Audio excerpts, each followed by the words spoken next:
जय राम जी की। अहो भाग्य मम अमित अति राम कृपा सुख पुंज देखे नैन विरंच शिव शिव जुगल पद कंज। श्री राम जय राम जय जय राम। हे कृपा और सुख के पुंज श्री राम जी, मेरा अत्यंत असीम सौभाग्य है जो मैंने ब्रह्मा और शिव जी के द्वारा सेवित युगल चरण कमलों को अपने नेत्रों से देखा। विभीषण जी कहने लगा, क्योंकि विभीषण अपने भाइयों को त्याग कर भगवान श्री रामचंद्र जी की शरण में समुद्र के तीर पर आ गए हैं।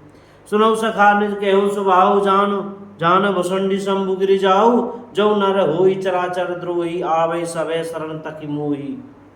श्री राम जी ने कहा, ये सखा सुनो, मैं तुम्हें अपना स्वभाव कहता हूँ। जैसे काग भुसंडी जी शिव जी और पार्वती जी भी जानती हैं, कोई मनुष्य संपूर्ण जड़ चेतन जगत का द्रोही हो, यदि वह भी भयभीत होकर मेरी शरण तक कर आ जाए, तज मद मोह कपट चलना न करऊं सद्य ते साधु समाना। जननी जनक बंधु सुत दारा, तनु धनु भवन सुहृदय परिवारा। श्री राम जय राम जय जय राम। मद मोह तथा नाना प्रकार के छल कपट त्याग दे तो मैं उसे बहुत शीघ्र साधु के समान कर देता हूँ। राम जी कह रहे हैं, माता पिता भाई पुत्र स्त्री शरीर धन घर मित्र और परिवार, इन सबके ममत्व रूपी लोग तागों को बटोर कर और उन सब की एक डोरी बटकर उसके द्वारा जो अपने मन को मेरे चरणों में बांध देता है, सारे सांसारिक संबंधों का केंद्र मुझे बना लेता है। जो समदर्शी हैं, जिसे कुछ इच्छा नहीं है और जिसके मन में हर्ष सुख और भय नहीं है। अस सज्जन मम उर्वश कैसे, लोभी हृदय बसौ धनु जैसे।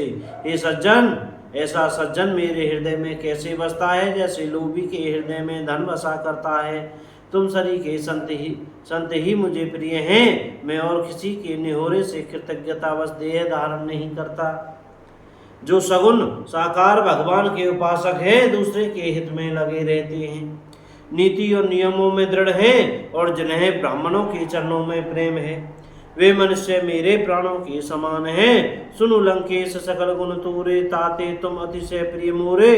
राम वचन सुनि वानर जूथा, सकल कहें जय कृपा बरू था। श्री राम जय राम जय जय राम। हे लंकापति सुनो, तुम्हारे अंदर उपर्युक्त सब गुण हैं, इससे तुम मुझे अत्यंत ही प्रिय हो। श्री राम जी के वचन सुनकर सब वानरों के समूह कहने लगे, कृपा के समूह श्री राम जी की जय हो। सुनत विभीषण प्रभु कई बानी, नहीं अघात श्रवनामित जानी। पद अम्बुज गही बारा, हृदय समातन प्रेम अपारा। प्रभु की वाणी सुनते हैं और उसे कानों के लिए अमृत जानकर विभीषण जी अगाते नहीं हैं। वे बार बार श्री राम जी के चरण कमलों को पकड़ते हैं। अपार प्रेम है, हृदय में समाता नहीं है। सुनऊ देव सचराचर स्वामी, प्रणत पाल और अंतर्जामी, और कछु प्रथम वासना रही।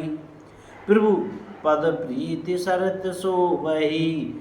और विभीषण जी ने कहा, हे देव, हे चराचर जगत के स्वामी, हे शरणागत के रक्षक, हे सबके हृदय के भीतर की जानने वाले, सुनिए मेरे हृदय में पहले कुछ वासना थी, वह प्रभु के चरणों की प्रीति रूपी नदी में बह गई। अब तो हे कृपालु शिव जी के मन को सदैव प्रिय लगने वाली अपनी पवित्र भक्ति मुझे दीजिए। एवं मस्तु ऐसा ही हो कहकर रणधीर प्रभु श्री राम जी ने तुरंत ही समुद्र का जल मांगा। जद सखा तब इच्छा नाही, मोर दरसु अमोघ जग माही। अस कही राम तिलक ते सारा, सुमन वृष्टि नभ भई अपारा।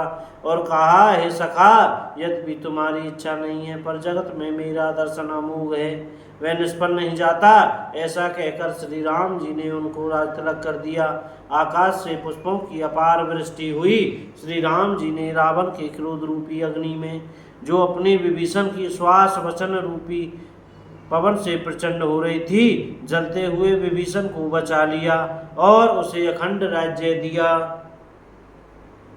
सो संपत्ति शिव रावण ही दीन दिए दस मात, सोई संपदा विभीषण ही सकुच दीन रघुनाथ। श्री राम जय राम जय जय राम। शिव जी ने जो संपत्ति रावण को 10 असुरों की बलि देने पर दी थी, वही संपत्ति श्री रघुनाथ जी ने विभीषण को बहुत सकुचाते हुए दी। बोलो राजा रामचंद्र की जय हो। अपने अपने गुरु महाराज की जय, सब संत भक्तन की जय। जय श्री सीताराम। राधे श्याम। भैया बोलने में, पढ़ने में, कहने में, सुनने में हमसे कोई गलती हो गई हो तो क्षमा करते रहिएगा। और सीताराम सीताराम, राधे श्याम बोलते रहिएगा भैया। जय राम जी की।